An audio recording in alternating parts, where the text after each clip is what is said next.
We know Titanic from so many stories, even a movie, but now we have its first full-sized digital scan.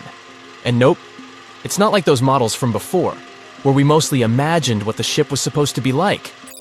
This time we got a real digital scan. A team of experts really mapped the deep-sea floor around the Titanic together with the ship itself. We basically got a 3D view of the entire wreck, which is like going deep down beneath the ocean's surface and seeing Titanic as if all the water has been drained away. So, the story of the wreck started in 1985, 73 years after the Titanic went down. The explorer named Robert Ballard stumbled upon it somewhere between two submarines that also went down in that area. He was actually on a different task back then, so he didn't even have time to explore the ship properly. But as he was searching for the submarines, he realized how ocean currents affect sinking debris. He noticed the heaviest object sank quickly and left a trail of debris behind, the trail that followed the currents. Using this knowledge, Ballard made a hypothesis the Titanic had broken in two and left a debris trail as it sank. Before he found the wreck, everyone thought the ship just went down in one piece after hitting an iceberg. So everyone knew where the ship was so the adventure could start, or not. It was hard to explore it. The ship is enormous, and the dark depths of the ocean make it really difficult to capture its whole body in one go. So we mostly relied on glimpses of the decaying ship, and had to settle with teasing scattered parts of the whole picture and filling it up with speculations and stories. But in the summer of 2022, we finally got something different. A team of experts from Magellan Loaded, a company specializing in mapping the deep sea, teamed up with Atlantic Productions, who were making a documentary about the project. They embarked on a mission to capture the complete view of the Titanic. They used submersibles. Those are vehicles that go underwater, remotely controlled by a team of skilled explorers. These submersibles dove deep into the ocean. It wasn't an easy job. They spent over 200 hours collecting information about the entire length and breadth of the wreck. It was like a real-life treasure hunt. But instead of finding gold and jewels, they took something even more precious. Over 700,000 images of the Titanic from every angle possible. Yup, they took photos of every tiny part of the ship, even the not-so-interesting bits most of us would usually skip. Even mapping the muddy parts was an important part, because it helped fill in the gaps between the more exciting things they discovered. And this was a way for all of us to finally get a detailed 3D reconstruction. Even though it's been more than 100 years, you can still recognize the bow of the Titanic, covered in rust that hangs down like stalactites. On top of the bow is the boat deck, where a big hole gives us a glimpse into the empty space where the grand staircase once stood, like a window into the ship's glamorous past.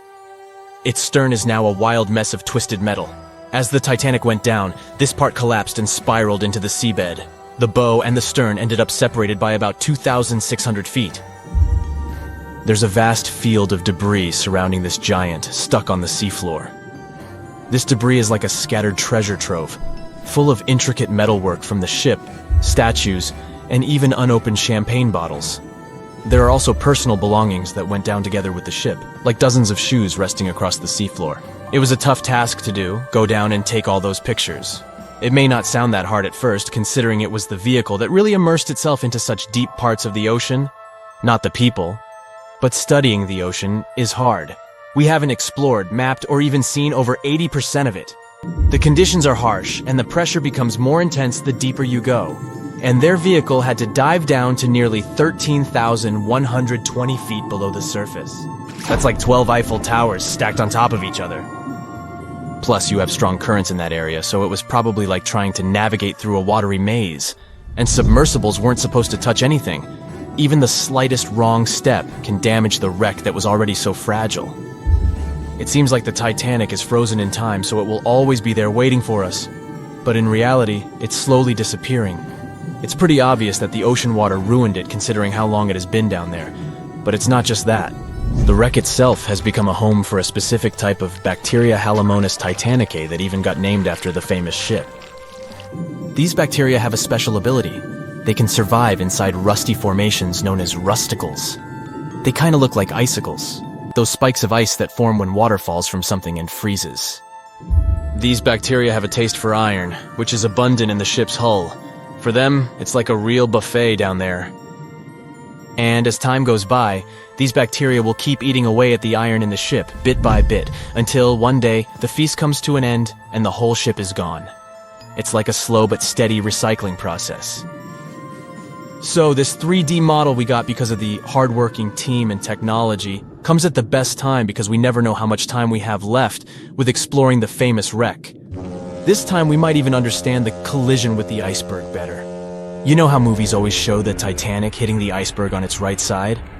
Well, we can't even be certain about that. The scans could help us figure out if the ship actually grounded on the iceberg, like getting stuck on it. We can study the stern and analyze how the Titanic struck the seafloor. That will also help us understand what really happened during the sinking. Maybe we'll get a chance to discover if there was really a strong fire that sealed the fate of the Titanic. One theory says that the coal fire had been raging for a whole 3 weeks before the ship even took its first and last trip. And this could have made its hull weaker, which means most of the work was done. The iceberg just delivered the final blow, if there even was an iceberg, as some people wonder. There's an alternative theory they suggested where the Titanic may have actually hit a hidden mass of pack ice instead of a typical iceberg. Pack ice is made up of large sheets of ice that float near the ocean's surface and can be difficult to spot. They believe this pack ice might have drifted into the Atlantic from the Arctic Ocean. According to one professional mariner, Captain L.M. Collins, that stands up with that idea. If the Titanic had struck a regular iceberg, the ship would have sunk much more quickly than it did.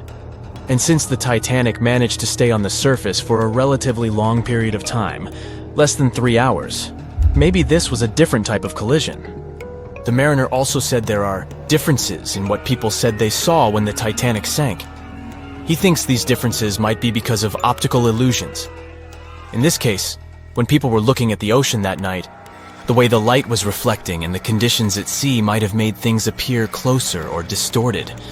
So when they saw something in the water, it might not have been exactly what they thought it was. Whether it was an iceberg or something else. Binoculars might have helped the crew members to spot the potential danger, but unfortunately, they didn't have any. It appears they were locked inside a cabinet, and no one knew where the key was. Have you ever wondered how much of the Titanic is left these days? Now, if you haven't been living under a rock, you probably know that it's been over 100 years since the world's most famous ship turned into a wreck. The RMS Titanic, the world's largest sea liner from the beginning of the 1900s, sank during its maiden voyage, just a few days after leaving port. The ship struck an iceberg on April 14, 1912, taking down over 1,500 passengers of more than 2,200 who were on board the liner at that time. As shocking as this may sound, the Titanic took over 3 years to be built and only 3 hours to sink. And if it were today, the ship would have cost over $210 million to be made. It was last seen on the surface of the Atlantic at 2:20 a.m., and for many decades, that was the last time people saw it. It wasn't until 1985 that the whereabouts of the ship were discovered by oceanographer Robert Ballard, and some parts of the Titanic became visible once again. One of the first discoveries made by Ballard's expedition was that the ship was indeed torn in half before sinking. The early exploratory missions to the part of the ocean floor where the Titanic now lies could only see the hull and the deck of the ship. According to Ballard, the main purpose of these missions was to understand how to preserve the ruins from deteriorating. Another goal was to recover the huge number of personal items scattered along the seabed. The explorer later said the view down there was as shocking as it was emotional. In the field of debris around the wreck, the oceanographer discovered plenty of small objects and personal belongings, many of which he brought back to the surface. There were shoes, some fancier than others. There were pieces of clothing that belonged to crew members, and there were huge propellers. If on the surface they gleamed and shined, on the ocean floor they were embedded and devoured by sand. Ballard pointed out that the area where kitchenware was scattered measured more than a mile in length. There were enough plates, pots, and pans to fill up an entire industrial kitchen. For the first time ever, 3D animation footage reveals exciting images. The simulations show the Titanic's evolution from when she first set sail in 1912 until the state of her ruins today. But simulations weren't enough for deep-sea explorer James Cameron. who envisioned traveling to the heart of the wreck for the first time ever in the history of the ship. Yep, the same James Cameron who happens to be the director of a very famous movie about the ship. He has now dived 33 times to visit the wreck of the Titanic. Here's some fun trivia for you. The director says that his true passion has always been the ocean, and that ever since he was a kid, he wanted to study the sea. Directing, let's say, just happened to be his day job. And when the possibility of directing Titanic appeared, he said yes, just so that he could go and check out the ruins of the ship in real life. Now back to the wreck. According to James Cameron, it wasn't enough for researchers to access only the exterior of the ship. They needed to go inside, analyze and photograph what was left of the pompous interiors of the world's once biggest sea liner. Cameron piloted an innovative robot vehicle equipped with cameras. It helped the man to reveal spaces in the Titanic that no one had ever seen before since the ship touched the bottom. Turkish baths, for instance, still had their tiled walls standing up almost in all their entirety. These baths were exclusively for first-class passengers. They were located right next to the swimming bath and the third-class dining room, and were designed in the Moorish style. People resting there could get heating blankets and ask waiters to bring them anything they needed. If the pictures from before the disaster were astonishing, they carry a different kind of wow factor now, when everything you see in them is hidden underneath the surface of the water. Another shocking discovery was the ship's mast. If we look at the Titanic in its pre-sinking glory, the mast calls much of one's attention. Located on the bow of the huge ship, the mast held together the transmission cables for the Marconi system, a system of wireless telegraphy. That's also where the British merchant flag the Titanic flew was located. The mast stood at the height of a bit more than 100 feet and was equipped with a crow's nest. Nowadays, the mast is unrecognizable. Attacked by corrosion, it collapsed. The crow's nest broke apart too. Now we can see why the modern-day Titanic is a real treasure for deep-sea explorers. But as the wreck of the ship lies at an approximate depth of 12,500 feet, sunlight is non-existent there. So, piloted missions depend on high-end technological equipment to survey the area. Why do you think the Titanic went missing from the public eye for over 70 years? Well, because at that time, technology wasn't advanced enough for people to go down there, as well as bring back good footage of the wreck. Filmmakers were the ones who drove this technology to its advance by trying to film underwater. They began by building boxes to put their cameras inside. And now, deep-sea photography is highly advanced and allows us to marvel at the awesomeness of underwater life. Of course, taking pictures under the sea is no easy feat. For one thing, to withstand that crazy underwater pressure, submarines need to be really strong and have thick walls, no thinner than 11 inches. Plus, explorers need to understand how to film and photograph when there's almost no light around. There was another thing that made documenting the Titanic even more difficult. When the wreck of the ship was rediscovered by scientists, it was covered with red-colored rusty bacteria that made it even harder to take good pictures. As it happens, the color red does not reflect well underwater, which is unfortunate for photographers. For this reason, human-operated vehicles that go down to tour the ruins are equipped with powerful lighting devices. When you see some parts of the ship from afar, they look as if reddish-brown wax has been dripping all over the Titanic's ruins. But in reality, these icicle-shaped structures are colonies of microorganisms. When the ship sank, it brought down with it an enormous amount of bacteria that hadn't existed at the bottom of the ocean before. But now, these bacteria, together with the extreme conditions at the bottom of the ocean, have turned into a disastrous combination for the ruins of the ship. These red colonies of microorganisms actually feed off of iron and steel, which is basically all that is left of the Titanic. One kind of those microorganisms are bacteria called Halomonas titanicae. They can eat up to 220 pounds of iron per day. This makes the Titanic a colossal food source for them. There have been lots of speculations regarding the life expectancy of the ship's wreck after researchers discovered this bizarre rust. But according to Cameron and his research team, the Titanic isn't going to disintegrate anytime soon. In one of the latest expeditions down to the wreck, a piloted vehicle was funded to identify specifically one stateroom. It belonged to a very important passenger, Sir Benjamin Guggenheim. Yes, just like the museum. Guggenheim was the son of a mining magnate and a member of the elite group that boarded the transatlantic journey of the Titanic. Born in Philadelphia, Guggenheim was traveling back home to the U.S., but as we all know, he never made it to his final destination. For the price that ranged from 400 to 800 pounds back in 1912, the equivalent of 84,000 pounds nowadays, one could book accommodation that was called a stateroom. Staterooms on the Titanic were the most luxurious kind of first-class rooms. They were located on the B or C decks and were decorated in more than 11 different styles, ranging from Jacobean, Georgian, Italian Renaissance, and the list goes on. These rooms were filled with carved paneling and marquetry made from exotic and rare kinds of wood, such as mahogany, oak, and so on. Guggenheim occupied one of these luxurious rooms, and 100 years later, one of his descendants funded an entire mission just to locate the precise stateroom the man stayed in. This expedition turned into a documentary for National Geographic, and they did manage to identify which stateroom was Guggenheim's, so kudos for them. April 14th, 1912. The Titanic crashed into a huge iceberg and sank. Yep, we've covered that. But what if this time we use the ice to bring the ship to the surface? This requires several thousand feet of wire mesh and a lot of liquid nitrogen. Our goal is to put the Titanic in a huge block of ice that will raise the ship to the surface. Now to do this, you need to wrap the wreck in a wire mesh and cover it with liquid nitrogen. The first problem you face is the inability to wrap the ship completely. You need to somehow lift the ship a little to put the mesh under it. Let's say that by some miracle you manage to do so.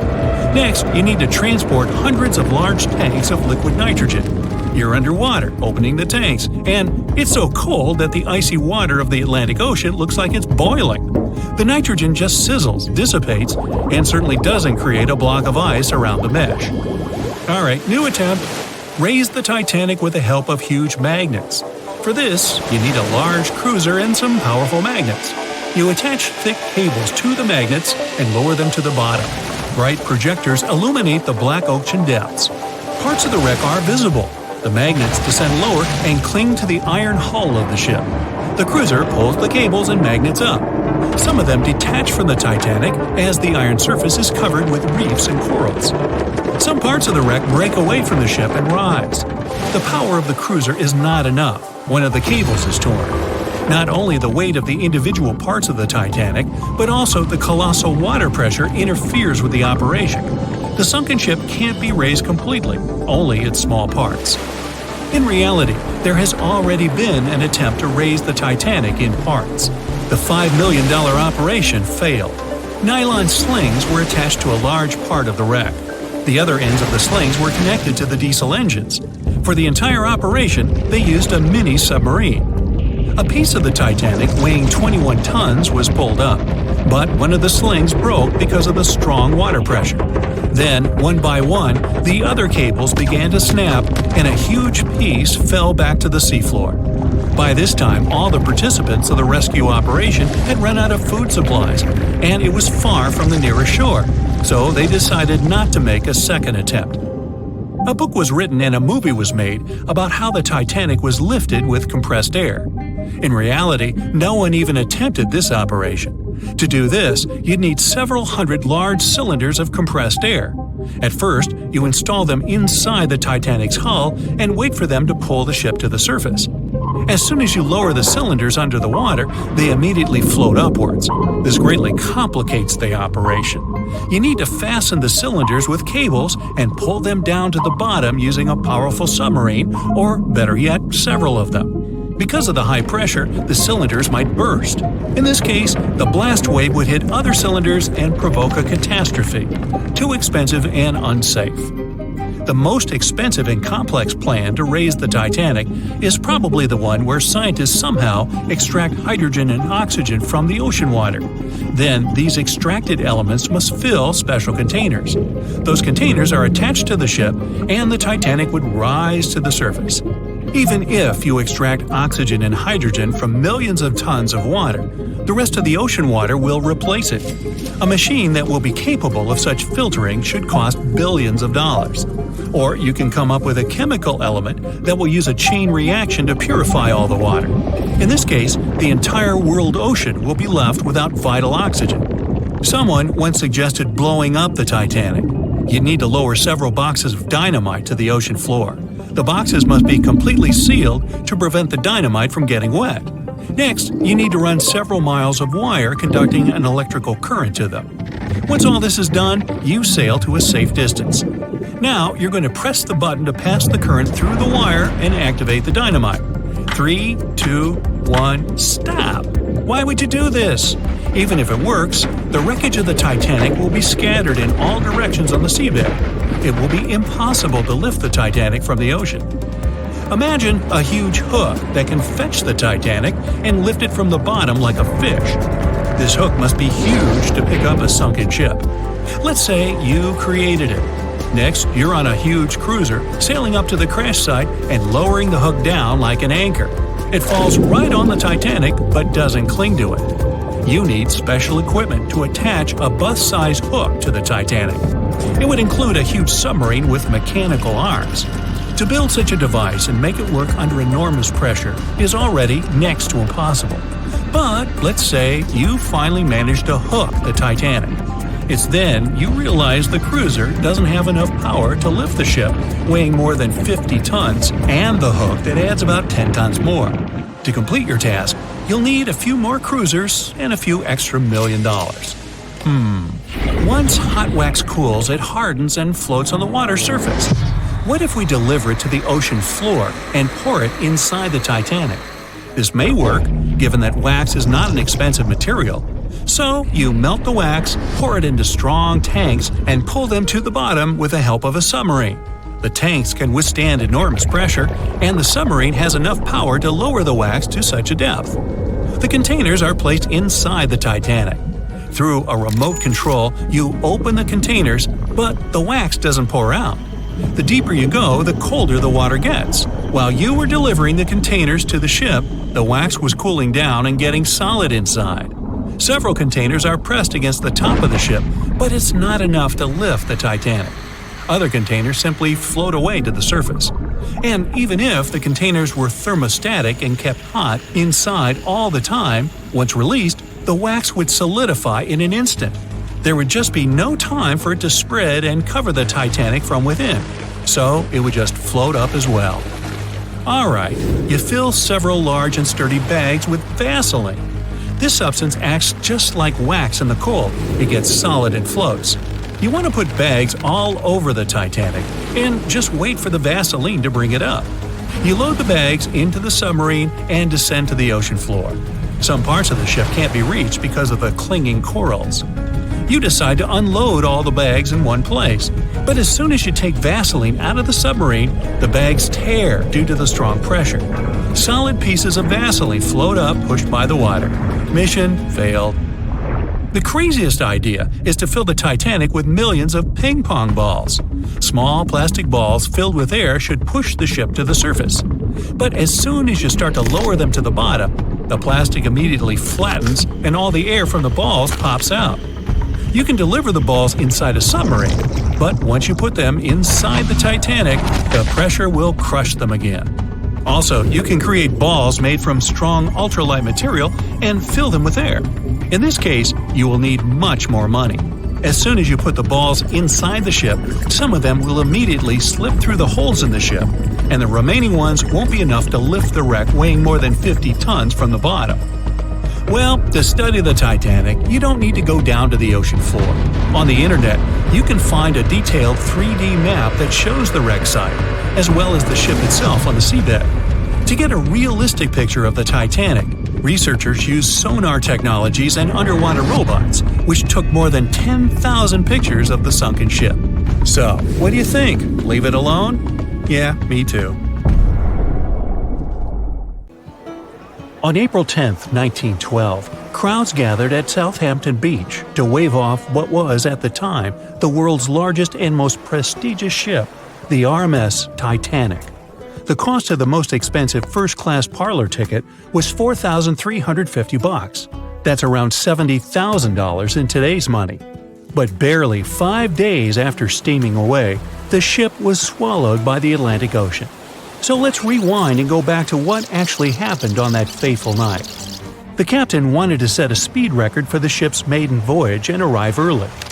The ship was deemed unsinkable, so he went full throttle into the dark Arctic waters.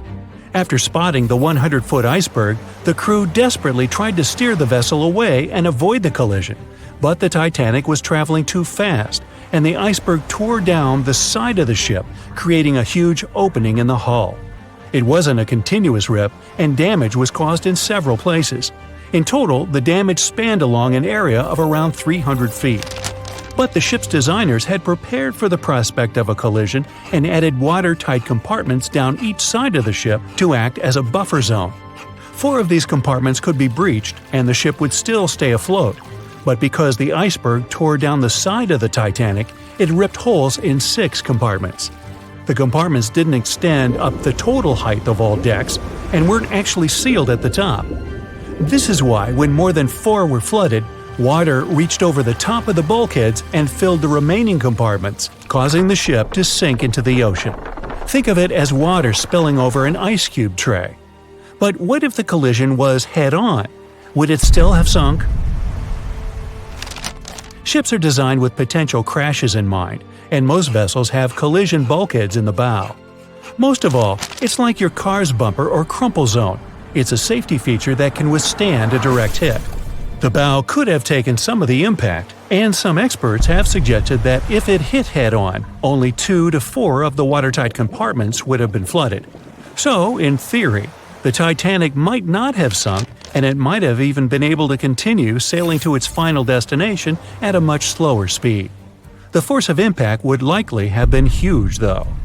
But although passengers would have been injured by the force, they'd have been able to stay on the ship to wait to be rescued by other ships, rather than being forced into the icy waters of the Atlantic.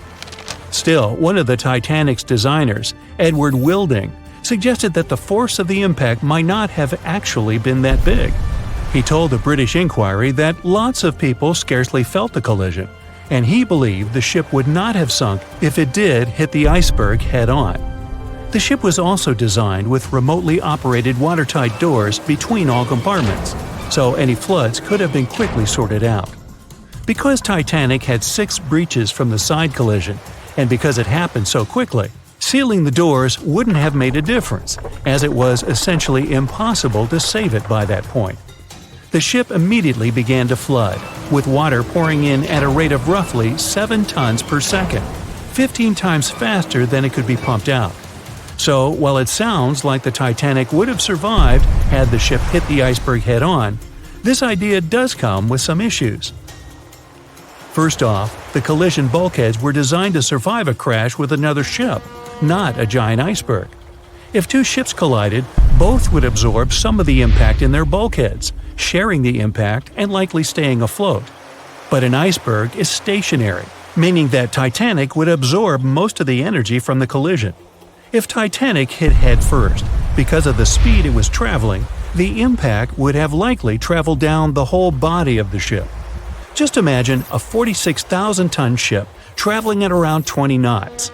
At some point, it hits an iceberg that weighs what could be over 100,000 tons. This collision would likely create a powerful force causing massive damage to the vessel. It is likely that seams would split, staircases would come tumbling down, and rivets would burst open across the ship. All that would have potentially flooded even more compartments. This could have caused Titanic to sink in a matter of minutes rather than hours. But that's just the tip of the iceberg. As we all know, the biggest part of it is hidden underwater. So if Titanic had been traveling head-on, it's likely it would have hit the part of the iceberg below the water first, which would send it veering off course. Hitting an iceberg is not like hitting a brick wall. In this case, the ice under the water would have torn open the bottom of the ship and caused damage to the sides. Icebergs also aren't flat, solid objects. If a flat collision happened, the ship might have stayed afloat, but icebergs come in many shapes and sizes, from domes to wedges. Studies have also been done on the steel used to produce Titanic, and the tests show the metal was about 10 times more brittle than the steel we use today. The ship was built before we understood the effects of low temperature on steel. The old steel used to make the vessel would not bend when faced with freezing temperatures, but break. Recovered pieces of Titanic's hull plates show that the hull just shattered on impact. Hitting head-on would also cause a very severe and abrupt stop, so even if the ship hadn't sunk, there would still have been major issues.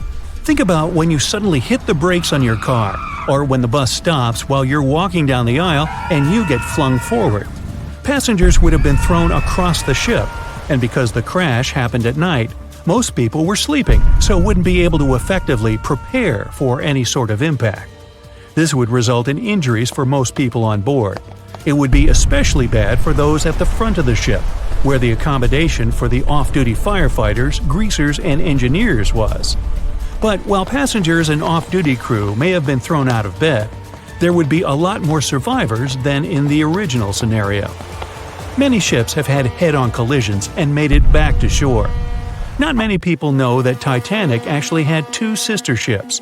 The White Star Line, the company that built Titanic, also built vessels called Britannic and Olympic.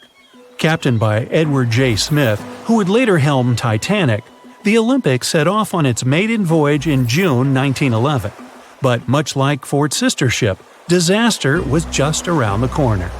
On its fifth commercial voyage, Olympic collided with a Royal Navy ship, HMS Hawke. While the Olympic received damage to its side, Hawke crashed into the other vessel head-on. The bow of the Hawke was completely crushed by the collision, but because the ship had watertight compartments, it managed to survive the impact and later returned to shore for repair. Another study case is the SS Andrea Doria, which was an Italian ocean liner that made global headlines in 1956. Like the Titanic, the Andrea Doria was heading for New York City on its 101st voyage when disaster struck. On July 25th, the vessel collided with the 524-foot Swedish passenger liner Stockholm. The Stockholm hit the ship head-on, but the point of impact for the Andrea Doria was on its side. The front of the Stockholm was completely smashed, but because the impact was on its hull, it managed to survive. The Andrea Doria, however, sadly sank due to the collision being on the side of the ship. So these cases could suggest that maybe the Titanic would have survived had it hit the iceberg head-on.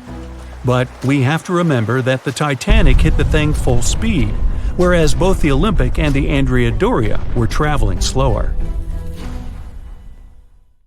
In the Titanic movie, you won't see any fumes above the fourth funnel of the legendary ocean liner, and it's not a mistake. Back in 1911, the year before the Dream ship's departure, large ships would mostly sail with 4 chimneys. They needed those to draw heat and fumes from their massive boilers. The Titanic was a real engineering gem that only needed 3 chimneys to function. So the fourth was added for balance and more impressive looks.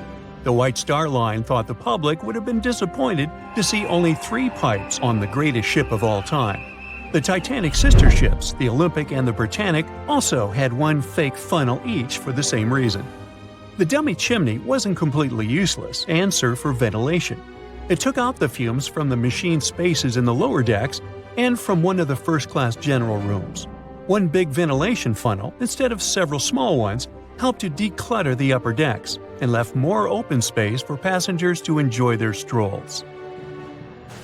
When Titanic went down, the funnels, each weighing 60 tons, went down with the rest of the ship. They were made extra tall to make sure the passengers weren't covered in the soot being ejected. Their height and weight let them stay in the upright position. The forward funnel, followed by the others, fell only when the ship went for the final dive. Those chimneys were much lighter than the bow, so they spread among other debris.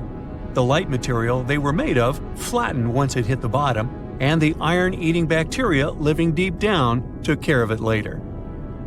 The bow of Titanic remained intact when it hit the seabed, but the stern was completely mangled. When the famous ocean liner hit that iceberg, things got really messy. It took the future movie star a whole 2 hours and 40 minutes to submerge completely. The collision let water flood 6 out of 16 watertight compartments. As the water gushed into the starboard side, the ship started to tilt down in the front and a bit to the right. By midnight, the damaged compartments were spilling water into others, and it was chaos because these compartments were only watertight horizontally. Soon enough, water started flooding through the anchor chain holes, and by 2 a.m., the bow was sinking, and the stern's propellers were lifted out of the water. The ship kept flooding until the moment the bow went underwater, and the stern shot up almost 45 degrees. The weight of those massive propellers stressed the ship's midsection. The steel just couldn't handle it and failed. Survivors described that moment as some loud noise, like breaking china or falling gear. That was the Titanic's upper structure giving in. By 12 past 2 a.m., the bow and stern were only connected by the inner bottom structure. Minutes later, the bow, weighing almost 16,000 tons, broke loose from the stern. The stern rose sharply to an almost vertical position and started sinking slowly. By 2:20, it disappeared underwater. The bow was cruising down at about 13 miles per hour and had hit the ocean floor almost a half an hour before the stern. The two parts of the Titanic now lie 2,000 feet apart, pointing in different directions. The bow remained mostly intact, just covered in mud. The stern turned into a tangled wreck because of the implosions it went through during the descent. The air trapped within the structure just couldn't handle the increasing pressure of the water deep down. Signal rockets played a big part in the Titanic's tragedy. When a ship goes down, you're supposed to shoot up red flares to signal trouble. But someone decided to stock Titanic with white lights instead of the usual red ones. So when the ship smacked into that iceberg, the crew fired off white flares. The SS Californian was passing nearby, and his captain knew the Titanic was in a dangerous iceberg zone. The crew didn't spot the sinking Titanic, but they sure saw those white rockets. The radio between the ships was useless because the Californian's operator switched it off. The captain had a gut feeling something was off, so he flashed a Morse code light signal at Titanic. But he received no reply because the Titanic had already gone underwater. There was another ship, Samson, sailing alongside the Titanic. It had plenty of illegally hunted frozen seal meat from Canadian waters abroad, so it was sailing with lights off to remain unnoticed. When they saw the Titanic's white rockets, they thought it was the Coast Guard and zoomed away. Samson didn't have a radio, so they couldn't find out about the ongoing disaster. The crew got the news about Titanic only when they got to the coast of Iceland the following month. There have been many theories to explain the Titanic tragedy, and one of the recent ones says that there was a fire involved. An Irish journalist went full detective for decades, digging into the mystery, and stumbled upon a game-changer. He came across a photo album that had been hiding from the public for a century after the tragedy. In the pictures, taken at the Harland and Wolff shipyard in Belfast, Northern Ireland, just over a week before the liner sailed, you can clearly see a massive 30-foot black spot on the ship's hull. Maloney researched the photos and eyewitness testimony from the time and claimed that a fire spontaneously broke out inside of one of Titanic's enormous coal bunkers. It was raging for a whole 3 weeks and messed with the metal, critically weakening a crucial segment of the ship's hull. Back then, most ships had just one hull, so it was the only skin the Titanic had. That's why the iceberg managed to punch a hole through the ship so easily. If it hadn't been for the fire, the Titanic might have shrugged off that iceberg collision. The company operating the liner knew about the fire, but they decided to conceal that fact. They didn't want any negative stories in the press as they faced some serious competition in transatlantic voyages. The Titanic was sold out, so they stocked up on coal and made it sail. The moon might have also played a role in the sinking. Our satellite heavily affects tides on the Earth. The closer it is to our planet, the stronger the tides are because of the increasing gravity of the moon. Back in 1912, the moon was so close it made several glaciers in Greenland break apart. Massive chunks of ice that broke off from the glaciers started floating south. The supermoon event came just 6 minutes after a spring tide. During new and full moons, the alignment of the moon, the Earth, and the Sun makes their combined gravity reach its peak. And the day before, our planet had come the closest to the Sun that year, which made the gravity even stronger. This mixture of events created perfect conditions for one of the most powerful tides in history. It created the perfect conditions for the icebergs breaking off from Greenland's glaciers to move freely. Opponents of this theory say that the difference in tidal force wasn't actually that big, and it couldn't have been the main cause of the sinking. The iceberg tore down the side of the ship, leaving a huge opening in the hull. It wasn't a continuous rip, and damage was caused in several places. Some experts believe the ship would have survived the iceberg if it had hit head-on. The Titanic had watertight compartments designed to prevent flooding in case of a collision. Only the first 3 or 4 of these compartments would have been flooded. This could have helped save a lot of lives. Supporters of this theory put the blame for the disaster on First Officer William Murdoch. Huge, fast-moving ships don't just turn in a matter of seconds like a speeding car. It takes minutes. When Murdoch realized the collision was inevitable, he tried dodging left to avoid a direct hit. But despite his efforts, the ship still collided with the iceberg. You know the rest.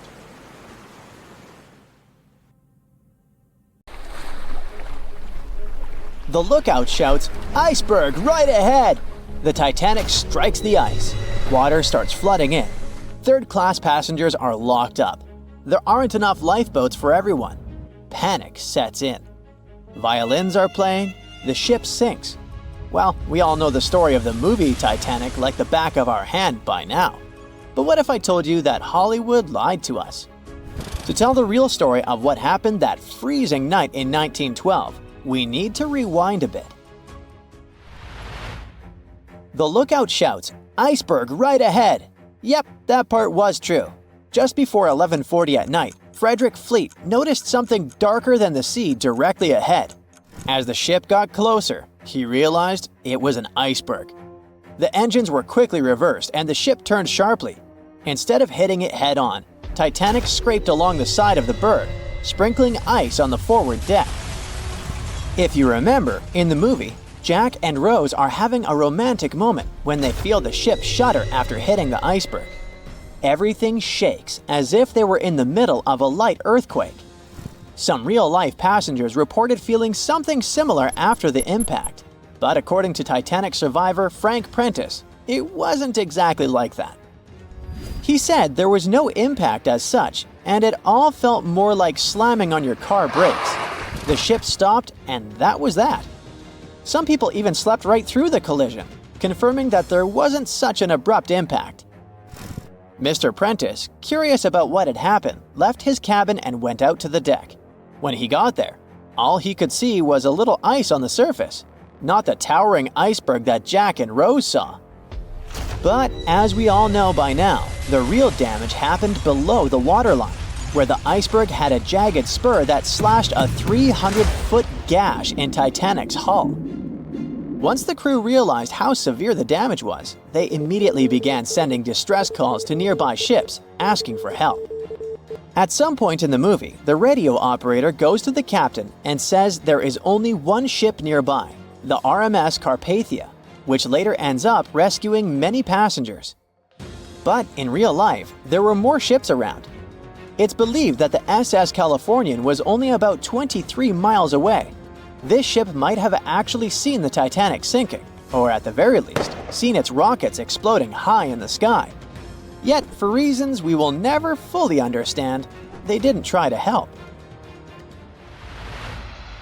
Let's get back to the story. Now, people need to get off the ship. At 12:45, lifeboat number 7 was the first to be lowered.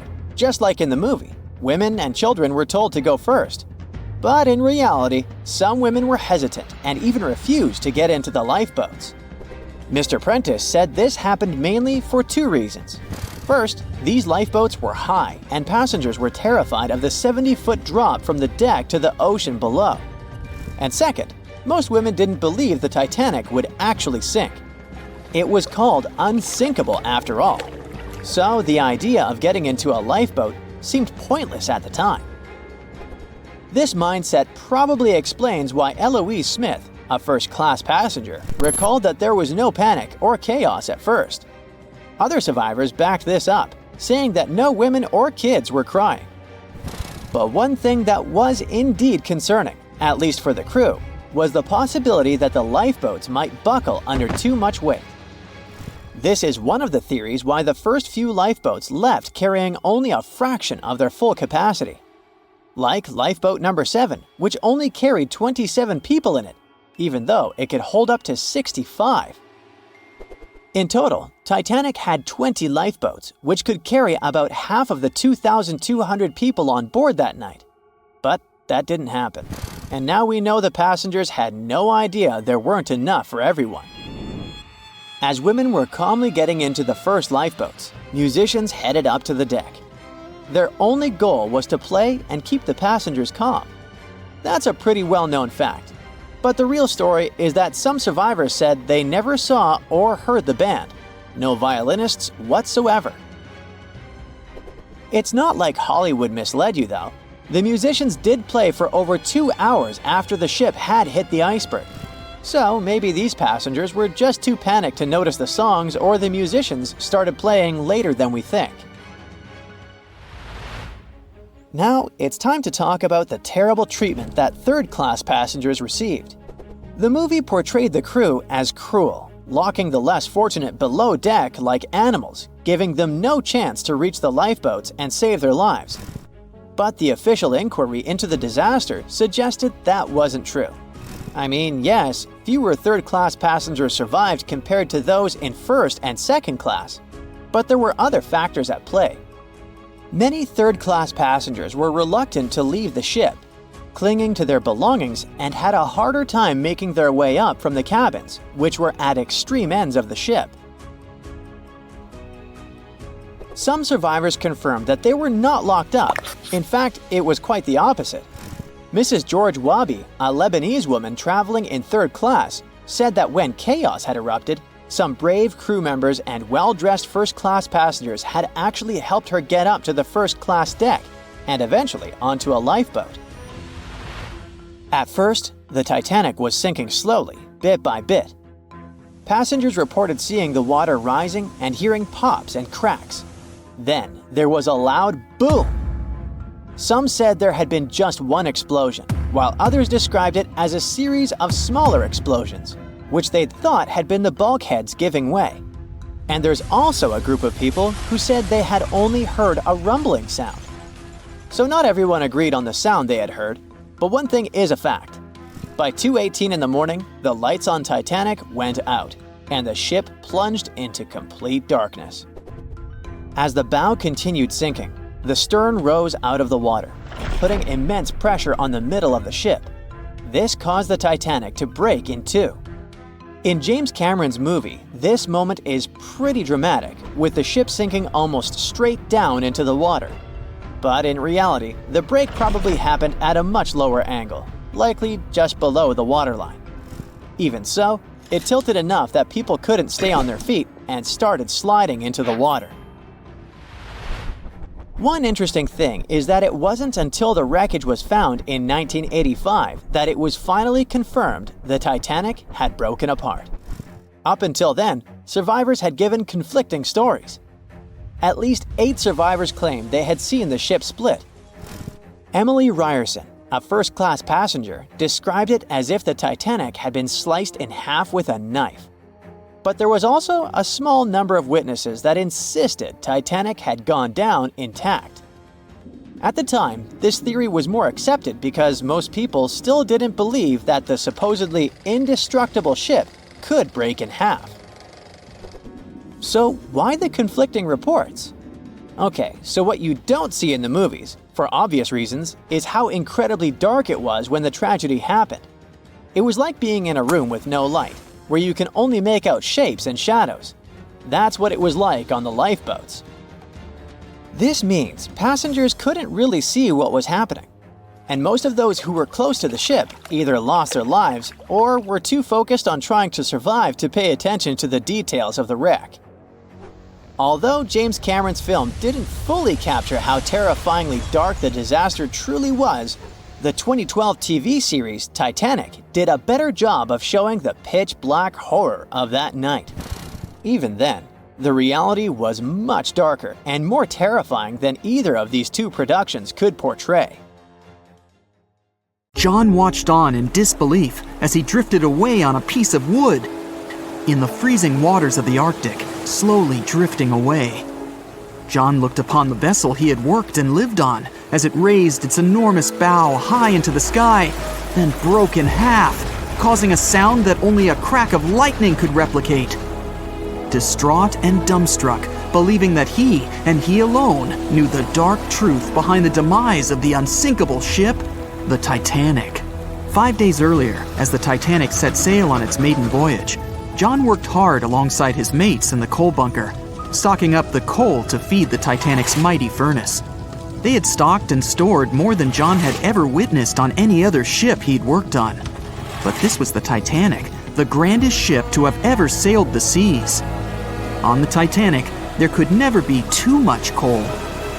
As they left Belfast and pushed toward Southampton, there was a large bang below decks that went unnoticed. The furnace was roaring and the turbines were spinning, pushing the Titanic forward at a quickened pace. The crew cheered as the vessel moved forward, unaware of the loud, concerning noise. Arriving in Southampton, Greg came aboard, amongst hundreds of other passengers. With 13 years at sea, his vast experience included the role as a quartermaster on 6 previous ships. Ready for a new challenge aboard the greatest vessel ever made, he was looking forward to this next challenge of his career. Greg came with a wealth of experience, especially with sailing through the Arctic. His role was vital within the crew, understanding the seas around the North Pole. He would be a key lookout as they set to cross the perilous path of the iceberg alley. Greg had some concerns regarding the voyage. The Earth's orbit was remarkably close to the sun and the moon, causing higher tides. This would make icebergs more prominent, drifting them further away and towards the route of the Titanic as they journeyed to New York. Assessing the lookout tower and inspecting the available gear, Greg found no binoculars. This made him concerned, but the sailors just laughed at Greg. "If the deck is short on ice cubes, we'll be sure to plow right through a berg to resupply." A sailor laughed. Greg didn't share this sentiment. Eager to find out why they had been left short-handed on equipment, since he had such a vital role on the ship, Greg inquired further. Sadly, the officer with the keys to the binocular supply cupboard had been removed from the crew at the last minute. Greg couldn't believe something of this importance had been overlooked. For such a mighty ship with so many people aboard and crossing in a particularly perilous path, this just didn't make sense. But not wanting to be fined for breaking into the ship's property, Greg let it slide, hoping that they wouldn't need the binoculars in the end.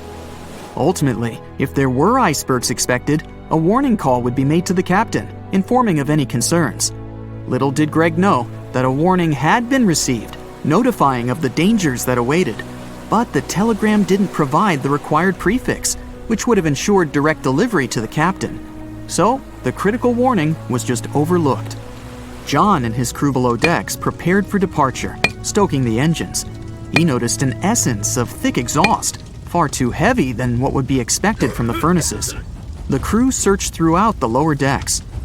Following a thorough search, they managed to locate the cause of the exhaust. It was an ignited pile of coal within a coal bunker. Unknown when it had ignited, a buildup of coal had clearly been smoldering, slowly growing in size. The amount of smoldering coal was concerning. The alarm was raised, alerting an officer to review the matter. The officer assessed the damage and confirmed with the captain that it was deemed to be of little concern, as only minor damage had been caused. John was unsure of this assessment, as he knew that in confined spaces, surrounded by iron bulkheads, an oven-like environment arises that intensifies the heat with time. But the Titanic would power forward, making no sense to John as they had only just departed from Southampton. He was sure they would have turned back. John and his crew were ordered to shovel the already lit coal into the furnace and continue shoveling until all the smoldering contents would be contained. It was a possible but painstaking task that could take the entire journey. The continuous intake of coal would ensure the turbines would spin at a constant, accelerated pace, not what the Titanic was designed for. It was meant to be a luxurious passenger liner and not for breaking speed records. However, the crew would find enthusiasm in not only acknowledging the Titanic as unsinkable, but also as the fastest. John and his crew continued to shovel the coal into the furnace for several days. The temperature within the bow was becoming hotter every day. The bulkhead's contained heat was so severe that it became weak at the seams in the iron walls and rivets. 2 more days, lads, just 2 more days. John was laughing, trying to raise the spirits of his mates as they were working tirelessly. But as they were all laughing, joking, and looking forward to dry land, they unknowingly approached their final destination. The Titanic was speeding through the calm sea. Greg looked ahead, above in the lookout tower, keeping a keen eye out as they were in iceberg territory now. Even though the way seemed clear, false horizons could occur, creating confusion about how far objects in the distance truly were. As they were traveling in the Gulf Stream waters into the colder Labrador Current, air columns cooled from the bottom upwards, creating a thermal inversion. This incredibly high air pressure ensured fog wasn't present, providing a deceptively clear outlook. But the thermal inversion can also create optical illusions, showing the horizon further away, appearing higher in the distance, or masking whatever objects that could come before it. These false horizons could easily hide any icebergs that could be approaching. Greg knew the perils of a calm sea in the Arctic, preferring the rough waters, where it's easier to detect icebergs within waves. Peering from the lookout, Greg was looking towards the dark abyss ahead. Suddenly, within 1 mile directly in front, a formidable image quickly emerged from the dark waters surrounding. "Iceberg, right ahead!" Greg yelled to his mate, who quickly called to the helm and directed them to steer hard to starboard. The helmsman received the call. In the heat of the moment, he turned the wheel counterclockwise. He then realized he'd turned the wheel the wrong way and quickly went in the opposite direction. The ship aimed towards the iceberg, veering to the port side whilst reducing speed. Although there was a delay in turning the wheel, since there was a short distance from the signal and the fast pace that they sailed at, it may not have made a difference. As they approached the iceberg, it appeared as though they'd miss it, but over 87% of an iceberg is underwater. And as they came along the side, the hidden ice underneath hit the port side bow, piercing the side of the hull with a 12-square-foot tear. The ship shook, with all aboard aware that something was amiss. Amongst the confusion and fear, they were oblivious of the damage. As they gathered their bearings, 6 out of 16 compartments were quickly filling up with seawater. The hull could only withstand 4 compartments filling before sinking. Time was ticking as the Titanic made its descent into the depths. The weakened bulkhead with heated steel pillars and rivets broke under the pressure and sudden change of temperature from the ice-cold water. The call was made to abandon the ship. Lifeboats were prepared to be released, while help signals were sent out to nearby ships. The radio operator was guiltily sitting, constantly calling out to a nearby ship that had been in contact with the Titanic recently. There was steady communication with this ship over the past few days, providing warnings of icebergs since the Titanic departed from Southampton. The final warning message received was just 1 hour ago. Upon receiving the final warning, the operator ignorantly responded, "Shut up," with the assumption that their warnings of icebergs were pointless. Following this unfortunate response, the ship turned their radio off and provided radio silence. The closest ship that was responding to their distress signals was 500 miles away, too far to provide any assistance in time. There were countless mistakes that caused the Titanic's watery end, whether they contributed directly or from sheer ignorance. The most tragic of them was the number of people aboard the ship, 2,224 of them.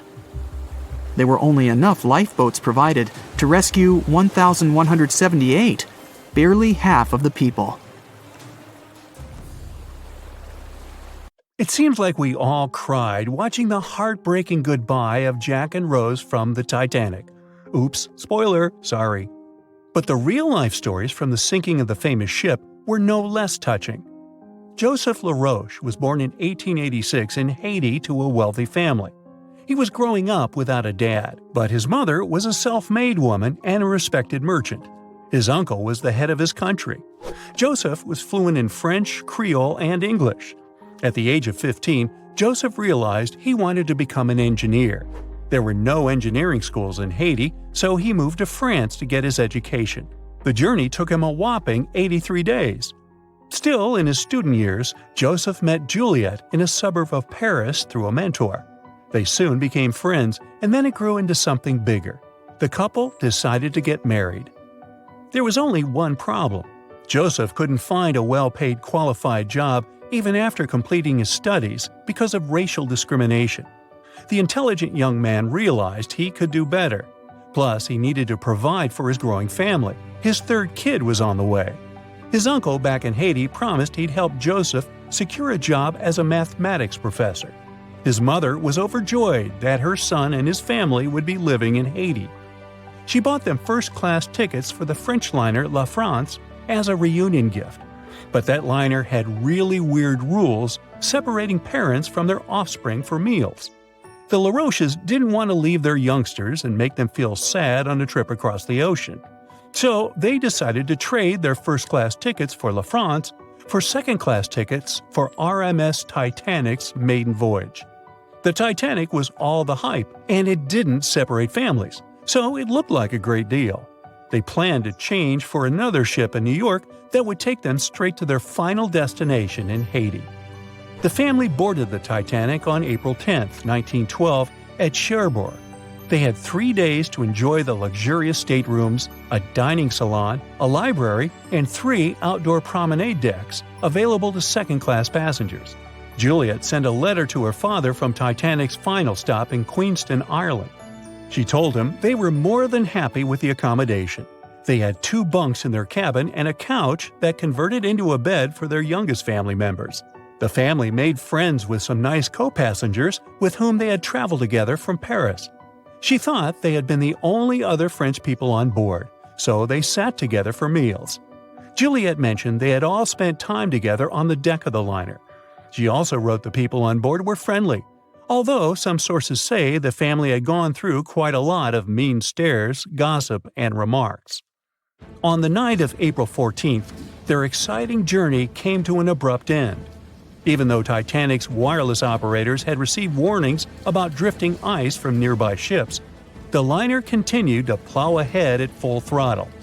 It was around 11:40 p.m. when Titanic's hull collided with the iceberg around 370 miles off the coast of Newfoundland. The practically unsinkable ship was severely under-equipped with lifeboats, enough for only about half of its 2,200 passengers. The nearest rescue ship, the Carpathia, was too far away to help. A steward woke up the LaRoche family and took them to the lifeboats, as Juliet remembered later. She couldn't speak any English, so everything that was going on seemed even scarier to her. A little after midnight, the crew received the order to give priority to women and children when boarding the lifeboats. Juliet later remembered a terrible panic had begun, as people had been pushing each other to get to the desired seat. At some point, she felt they had pulled away her older daughter and thrown her into the abyss. A moment later, she had joined her Simone in the same emptiness. So, pregnant Juliet and her 2 daughters got spots in Lifeboat 14. But they had to say goodbye to Joseph as the boat was being lowered into the sea. He wrapped his coat around Juliet, saying she'd need it, and promised to get in another lifeboat and see her and the little ones again in New York. The 25-year-old Joseph LaRoche didn't manage to stay true to his word. In a couple of hours, Titanic sank underwater, taking the lives of almost 1,500 people. Joseph was one of them. Juliet and the girls were among the 700 survivors who had been rescued by the Cunard liner Carpathia several hours later. Once they reached New York, they were looking through the crowds of people, hoping to see Joseph again. When it became obvious they wouldn't find him, it was time for them to decide what to do and where to go. Without any knowledge of English or money that had gone down with the ship, Juliet managed to survive in America only for 3 weeks, and then had no other choice but to go back to France. Joseph's uncle was no longer able to help them, as others had taken his life 4 months after the Titanic tragedy. In December 1912, Juliet gave birth to a son who she named Joseph after his father. For the rest of her life, she couldn't get over the loss of her beloved husband. That's why she didn't like to speak about what had happened on Titanic and told her children not to mention it.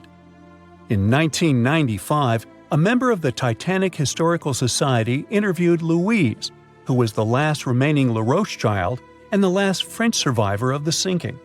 And that's when the world first heard about this heartbreaking story.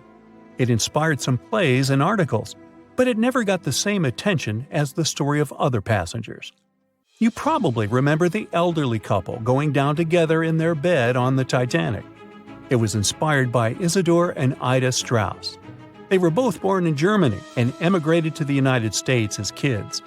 They met in New York and got married 5 years later.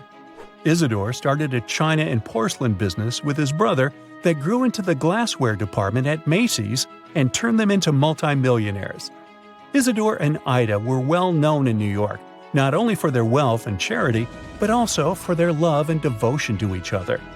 In 1912, the couple decided to run away from the New York winters and headed for Europe. By that time, they'd already been married for 40 years. In early April, it was time for them to sail back home to New York. They normally traveled on huge German liners, but at that time, they couldn't resist the hype of everyone talking about that new luxury liner, the Aromas Titanic. That's how they ended up in one of the first-class private suites at the top of the ship. The Strauss couple spent their evenings dining in front of a live orchestra in a hall filled with fancy furniture and expensive wooden paneling. On the night of April 14th, they felt a slight tremor and then left their private suite and waited for instructions from the crew. They told the passengers not to lose their passes, as they'd need them when everyone got back on board. But the ship was going under. The Strauss couple were standing next to Lifeboat 8.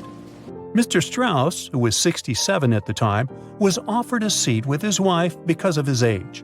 He refused it, saying he was not too old to sacrifice himself for a woman. He wanted to wait and make sure no women and kids were left behind. Ellen Bird, Ida's maid, hesitated before getting on the lifeboat, but Ida told her to go. She took the easy decision not to leave her husband on the sinking ship. Ida took off her beautiful mink coat and handed it to her shivering maid, saying she wouldn't be needing it anymore. Isidore didn't manage to convince her to save herself, so they stayed together till the end.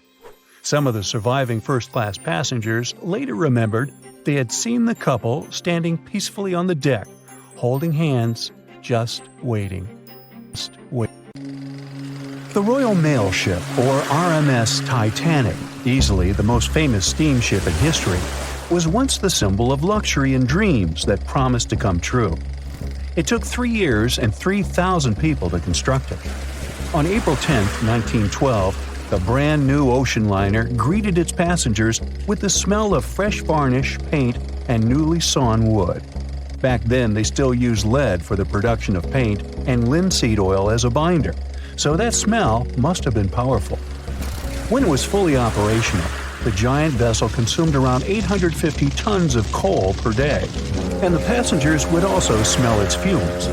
Another odor that must have filled the Titanic's decks, at least the first-class ones, was the new scent by the famous French perfume house Guerlain. It was released earlier in the same year and quickly became a hit with the well-off ladies. The perfume that you can still buy today is a mix of violets and iris with creamy vanilla. On the dramatic evening of April 14th, when Titanic only had hours to live, the unknowing waiters were serving oysters, lamb and mint sauce, roast duck with applesauce, and other delicacies to their first-class guests. The second class was filled with the smells of curried chicken, spring lamb, and roast turkey. Third-class passengers had simple gruel and biscuits that night. At 11 p.m., as the ship got dangerously close to the iceberg, the new smell added to the mix. It was a mineral odor with metallic notes. If you have ice in your fridge, you must have noticed it takes the smell of neighboring foods. The same happens to icebergs. They take on the odors of sea animals and maintain the chemical composition of the water that they're made of. If more people had known about the meaning of this particular metallic smell, they probably still wouldn't have saved the ship, but the number of people that managed to escape to safety could have been larger. Speaking of smells, in case you've ever wondered what space smells like but aren't planning to become an astronaut anytime soon, listen up. You can try out Ode to Space, an aroma that was designed by NASA decades ago. The idea of the perfume was to help astronauts prepare for their encounters with space at all levels during their training. But hold on a second, space is a vacuum, so it technically shouldn't have any smell. Yet, astronauts who have been out there remembered it as a pleasant metallic odor, something like the smell of welding fumes or burnt gunpowder. They could smell it on their spacesuits after coming back into their spacecraft. We can also guess what other planets smell like based on what their atmospheres are made of. Venus has clouds of sulfuric acid in its atmosphere, so it must smell like rotten eggs. Mars and Uranus also smell like rotten eggs, by the way. Each of the layers of Jupiter's atmosphere is made up of different chemicals. That's why it smells different depending on where you are. Some layers would greet you with a yummy aroma of bitter almonds or marzipan, and others, closer to the top, smell like cleaning products.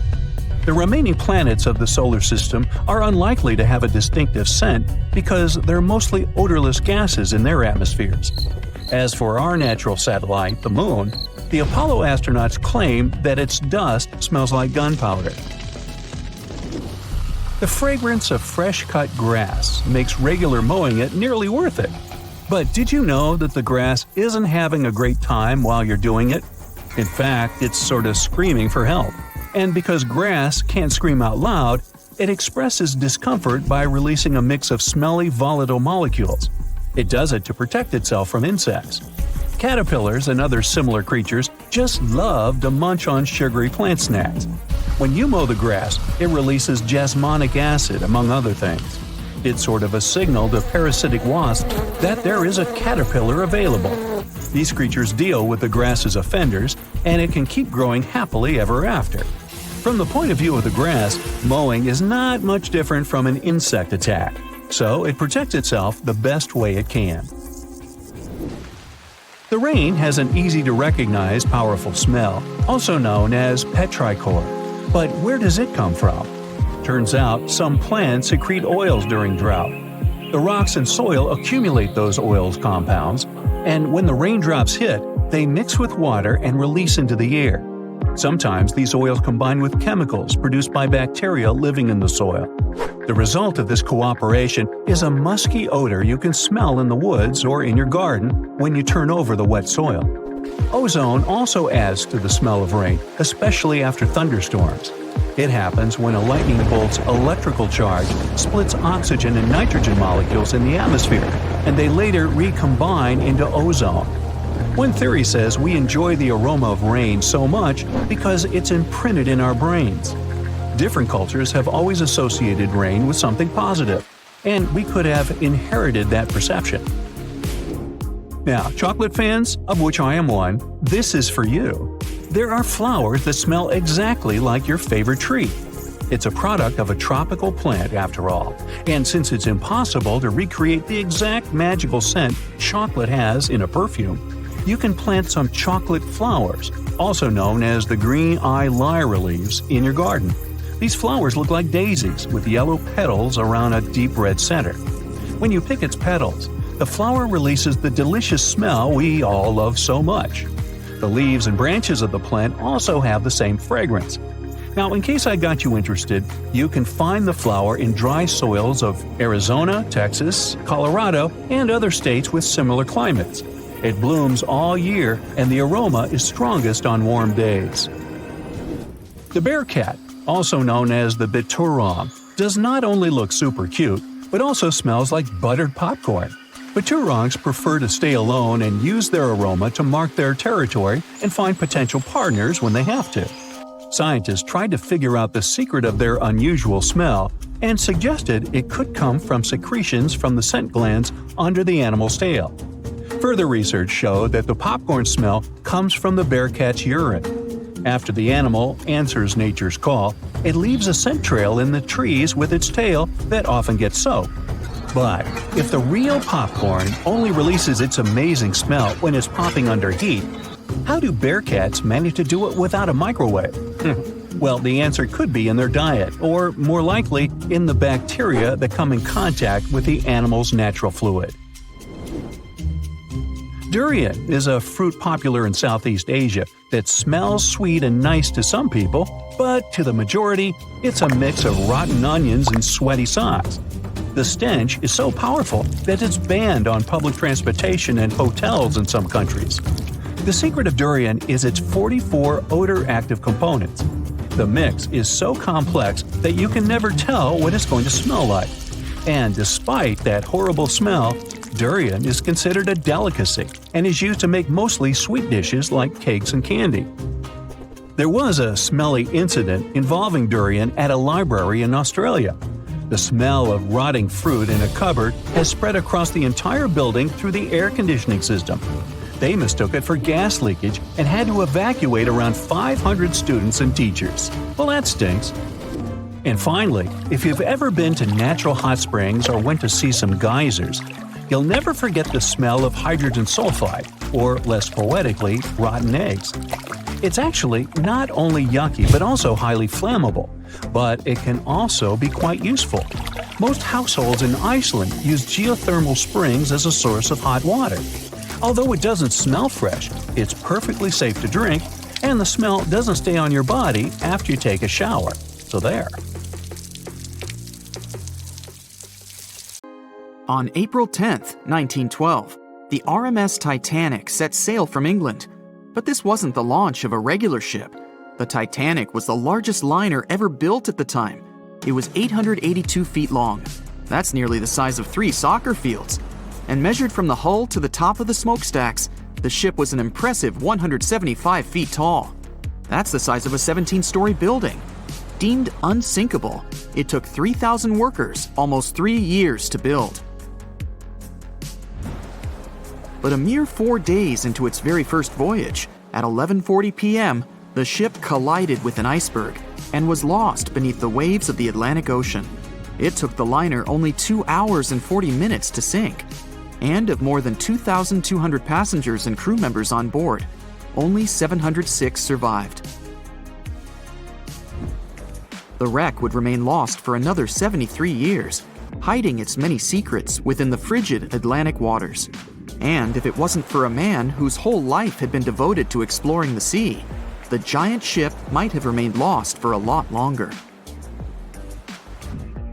That man was Robert Ballard. As a child, Ballard was obsessed with the ocean. This fascination started when he was just 12 years old. That's when he watched a film adaptation of Jules Verne's science fiction novel 20,000 Leagues Under the Sea. It had everything to spark a young person's imagination, from adventure and strange creatures to a powerful underwater vehicle called the Nautilus. It could travel anywhere in the world you wanted to go. From that moment, life on dry land was no longer in Ballard's future. When he was 23, he was assigned to the Deep Submergence Group. There, he helped develop techniques to search the ocean floor. His biggest accomplishment was the creation of Alvin. It was a small, easy-to-maneuver submarine that could carry 3 people.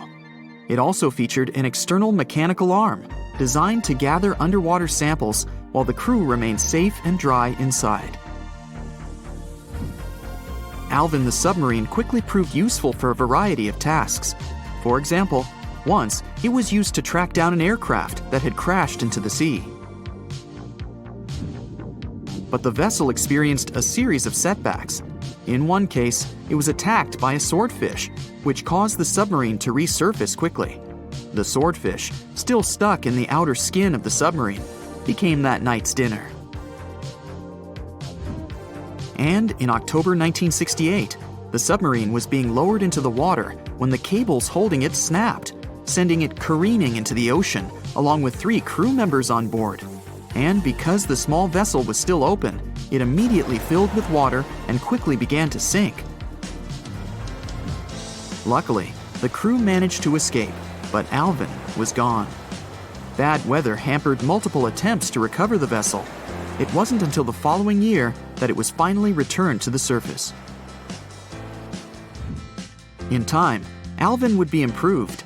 Its hull would be strengthened by titanium, giving it a higher depth rating, thus making it even better suited for ocean exploration.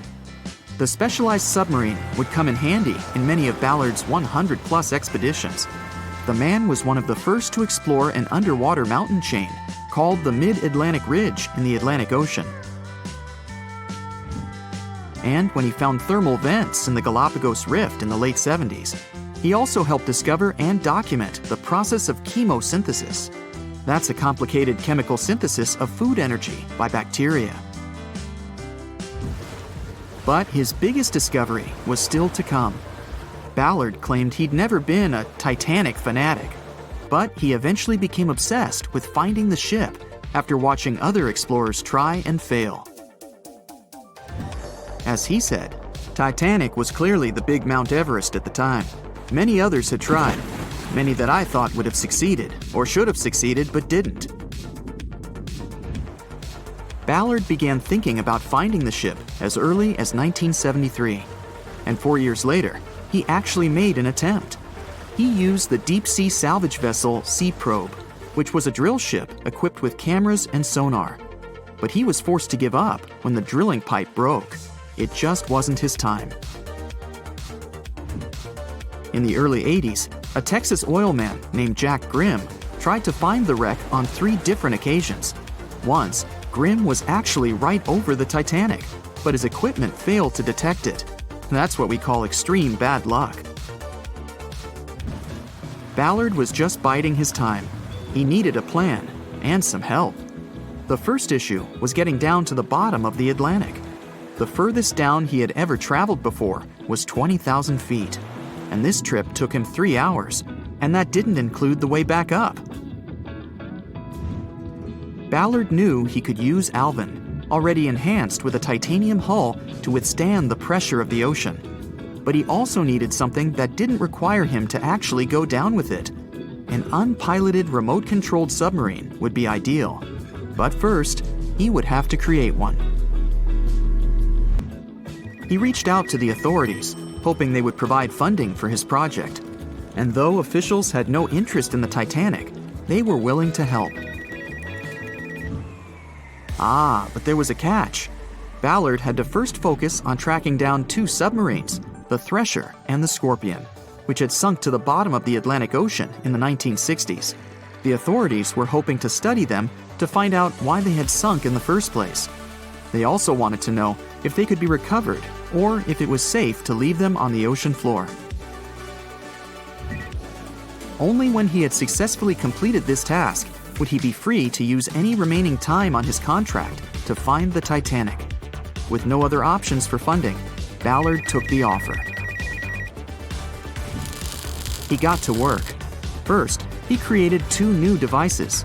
Argo was an unpiloted, deep-towed undersea video camera sled. It was designed to take photos and record videos from a series of cameras mounted on it. It could work at depths of up to 20,000 feet, and it could also explore nearly 98% of the ocean floor. Argo was supposed to be tethered to a boat. As the boat moved, Argo would be pulled behind, floating just above the ocean floor. The camera would then transmit images to the surface. The second device was a small robotic vehicle called Jason Jr. It was also controlled remotely, which allowed the crew inside a submarine, like Alvin, to get closer to and photograph underwater objects. Ballard was now ready. He knew he had to find those submarines quickly, and it didn't take him long. Much to his relief, the search was relatively simple, and he was able to fulfill his obligations with 12 days to spare. With almost 2 weeks to devote to finding the Titanic, he set out to explore the ocean. He focused the search close to Newfoundland, Canada, pulling Argo along the ocean floor and reviewing the images it collected. And after a few days of nothing, they eventually found riveted hull plates and a boiler. Could this be it? The next day, a ship's large bow was revealed. On September 1st, 1985, Ballard and his fellow crew members realized they had finally found the infamous ship. The discovery resulted in a mix of emotions. Ballard was excited to be the first to find the Titanic's final resting place, but he was also overwhelmed by the sense of grief for those who had suffered when the ship had gone down. Over the next 4 days, the crew explored the wreck. They found the crow's nest, from where the iceberg had first been spotted. Plus, there was finally evidence of how the massive ship had split in 2 before sinking, with both halves of the ship found. There was furniture and dinnerware, and sadly, several leather shoes of those who hadn't made it to safety were scattered about the ocean floor.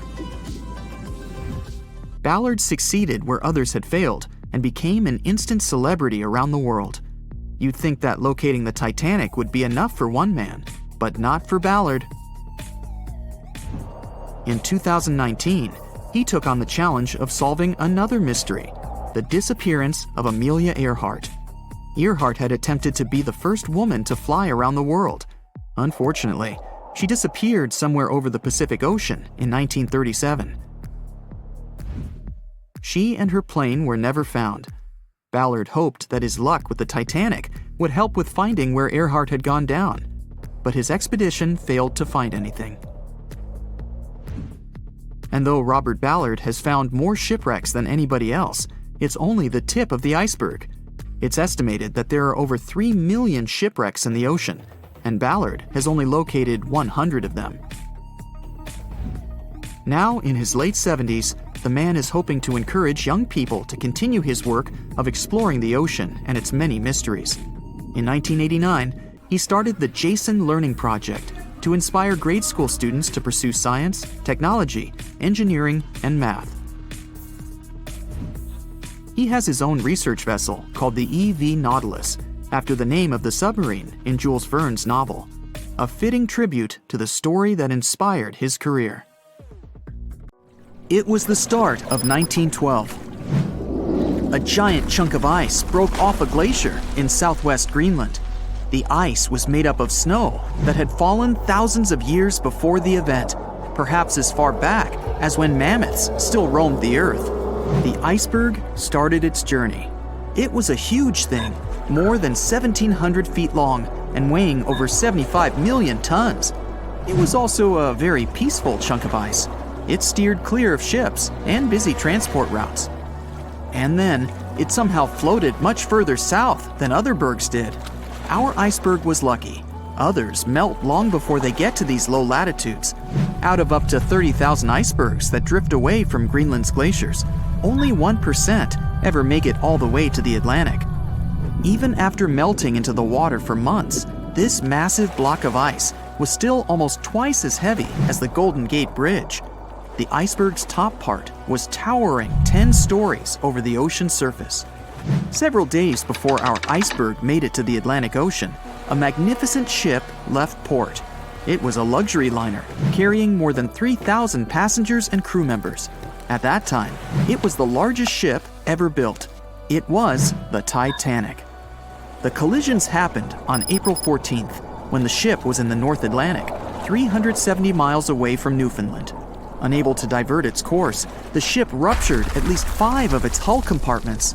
They started to fill with water at an alarming speed. The Titanic's compartments weren't capped at the top. That's why the water spilled over and started to flood each succeeding one. The front of the ship began to sink, causing the back part to lift vertically into the air. And then, with a deafening roar, the liner broke in half. The rest is history. But what happened to the iceberg after that? On April 15th, the German ocean liner SS Prinz Adalbert was sailing through the North Atlantic. It was traveling a few miles away from the place where the Titanic had sunk several hours prior. The German ship's chief steward, who hadn't learned about the disaster yet, saw an iceberg. What drew his attention was a large streak of red paint going along the iceberg's base. Surprised, the man took a photo of his discovery. He thought the paint meant a ship had hit the iceberg within the past 12 hours. The next person who saw the iceberg and took another photo of it was the captain of a vessel laying deep-sea telecommunication cables. The ship was sent to help in the area where the Titanic had sunk. The captain later claimed the iceberg he'd seen had been the only one in that area, plus the red paint. It wasn't difficult to connect the dots. In 2015, one of these photos sold at auction for over $32,000. And still, experts are unsure whether the image really shows the infamous block of ice. It might be a simple iceberg that had been floating nearby at that time. The great unsinkable ship was gone, sunken to the bottom of the North Atlantic, where it remains to this day. But the iceberg continued on its way, perplexing a few witnesses and slowly melting into the surrounding water. It would vanish completely before the end of the year.